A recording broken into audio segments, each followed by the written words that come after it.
Good morning everyone, welcome back to the channel to a new vlog. এই ঘুম থেকে just উঠলাম, আজকে একটু দেরি হয়ে গেছে। উঠেই ফ্রেশ হয়ে চা নিয়ে বসেছি, কাজে বেরোবো। এবার কাজ থেকে বেরিয়ে এসে আবার রেডি হয়ে দিদির বাড়ি যাবো। চলে এসেছিলাম, এই লাঞ্চ টাঞ্চ করেই বেরিয়ে গেছি। এবার তাও মেঘ করেছে, ভয় লাগছে রাস্তাতেই না বৃষ্টি পাই। যাই হোক, এই যে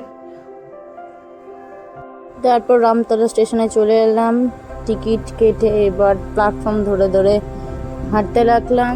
ট্রেন আসার অপেক্ষা করছি। তারপর ফাইনালি ট্রেন পেয়ে আমি ট্রেনে বসে পড়েছি। দুকুর দুকুর করে ট্রেন যাচ্ছে, গিয়ে হাওড়া স্টেশনে নেবে হাঁটছি অনেকটা আগে চলে গেছিলাম, প্রায় 1.5 ঘন্টা আগে। তাই বসে বসে বোরিং হচ্ছিলাম, একা একা কী করবো ভাবছিলাম।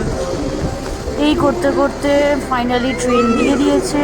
তারপর আবার 10 নম্বর প্ল্যাটফর্মে গিয়ে আমি চট করে ট্রেনে উঠে পড়লাম। উঠে একটা জানলার ধার থেকে সিট নিয়ে হেডফোন কানে নিয়ে বাইরে সুন্দর ঠান্ডা ঠান্ডা বৃষ্টি, কালো মেঘ, ওয়েদার অনুভব করতে করতে যাচ্ছি।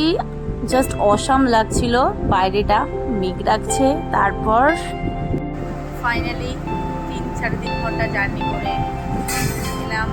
আস্তে আস্তে তো বৃষ্টি হয়ে গেছিলো, বৃষ্টিও প্রচুর হয়েছে। যাই হোক, মজা করছি, এনজয় করছি।